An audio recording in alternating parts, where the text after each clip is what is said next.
Hey everybody, Diane Haggerty, Grassroots Taxes. It's been a long summer. Welcome back. I have some very important information on the PPP grant. Remember PPP? Let's talk about PPP. So, what is it? Well, you would have applied for it back in April, May, maybe June, and you would have gotten some money for about 2.5 months of payroll. You would have had to submit documentation to your bank and get the loan through a bank. So if you haven't done that, this doesn't apply to you. Watch one of my other videos. They're all pretty good. So this was money that came from the CARES Act back in March. You probably got your funding in April, maybe June, sometime. It was a loan from the SBA. Do not forget that it wasn't free money. It's a loan until you submit the correct paperwork to get the loan forgiven. Now, here's a question that people have asked me. If you don't have to pay back the loan, is it canceled debt? Is it taxable income? No, it is not. It's considered federal assistance. So when you get that loan forgiven, it's not going to be taxable income. So this is a win-win for everybody. Now, most important, there has been a lot of changes since you got your money. So they have changed the rules after you sign the paperwork afterwards, making it easier for you. Let's go over the changes. June 5th, right after everybody got their money, just about that first 8-week period was up. They're like, oh wait, it's not 8 weeks to spend it down after everybody rushed to spend it in 8 weeks. We're gonna make it 24 weeks, 3 times as long. So that made a few people a little bit cranky that they wouldn't have paid everybody so much and forced the payroll to get spent, but that's what happens. They also reduced it from 75% payroll to 60% payroll. So 40% of your spending could be for rent and stuff for when you were closed. June 17th, they introduced a new form which changed a lot of things. So before, I made this complicated spreadsheet, I put it on a website, I did a video, all that stuff's out there. And then they're like, no, you don't actually need to do all that stuff to get it forgiven. So my website's still out there, my complex sheet's still out there, but most people will be able to use the EZ form rather than the complicated form. And then just about a month ago, October 8th, they introduced yet another form to make it easier for you. So if you got less than $50,000, they have just changed all this. This is why the bank's not bugging you to do the forgiveness, because they keep changing the forms. Now it's super easy to get it forgiven. No calculations, no nothing. Let's look at the form. I got a slide for that. The first section at the top, it's a simple information. You can get all this stuff from the loan where you applied. It's the loan number, the amount you got, the date you got it, your information, no calculations, not complicated.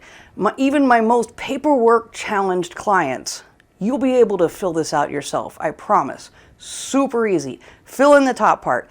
Just under that, it asks for the EIDL information. I'll talk about that in just a minute. If you got the EIDL grant, stay tuned. This is going to apply to you. It's going to affect your forgiveness. Next section, about halfway down, is a whole bunch of places you just have to say, yes, I read this, I initialed it, and I did this stuff. Super easy.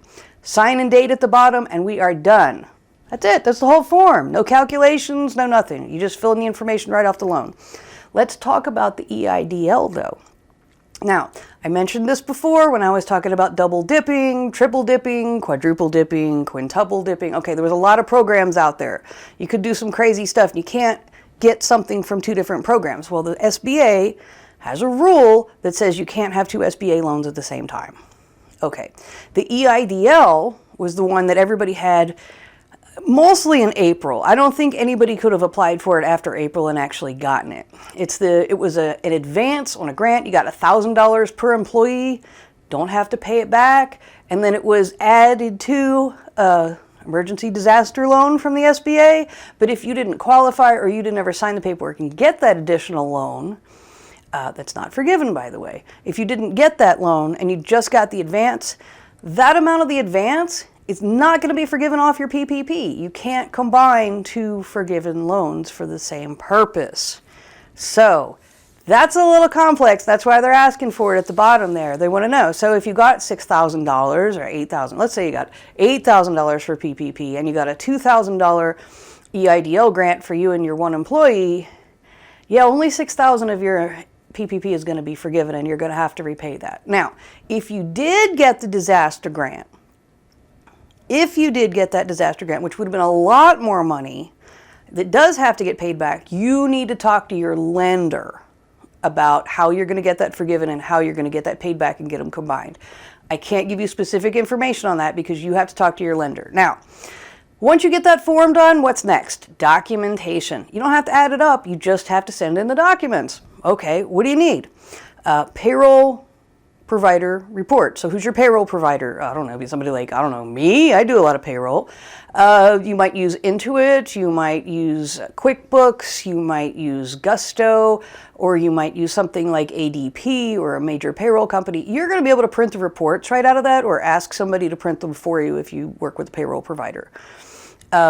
That's probably going to be most of what you need. Other things, if you need them, like your proof of your owner pay, health insurance payments, retirement payments, non-payroll costs like rent, utilities. But the one thing you do have to send in is your 941s and your 209Bs.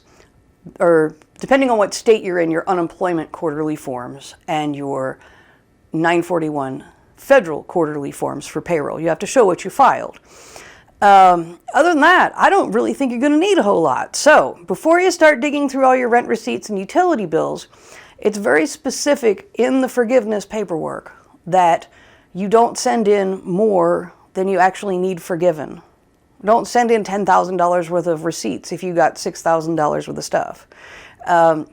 Just don't send it in. So since you had 24 weeks to spend 8 weeks worth of payroll, I really don't think you're going to need anything but your payroll reports and just extend it out. You've got 24 weeks to spend it. So just print out a couple of months of your payroll journals and your 941s and your unemployment forms, and that should be enough to send to your banker and get your entire loan forgiven. So where do you send it? What do? You have to talk to your lender to get it forgiven. The forgiveness is granted at the local level, not by the SBA. Your local bank branch is the one who's going to approve it. So last question, when do I do this? Everybody noted something, and it's in the frequently asked questions on a few places, that up in the upper right-hand corner of that EZ form that they just did, it says the expiration date is October 31st.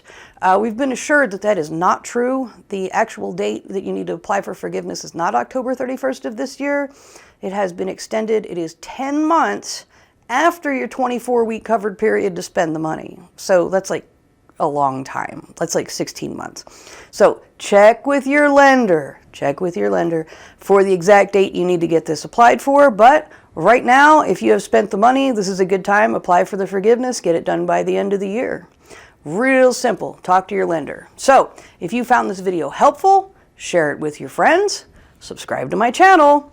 And I always have more videos out on money, taxes, and lots of other exciting stuff nobody wants to talk about. So thanks for watching. I'm Diane Haggerty, Grassroots Taxes, and I've got your back.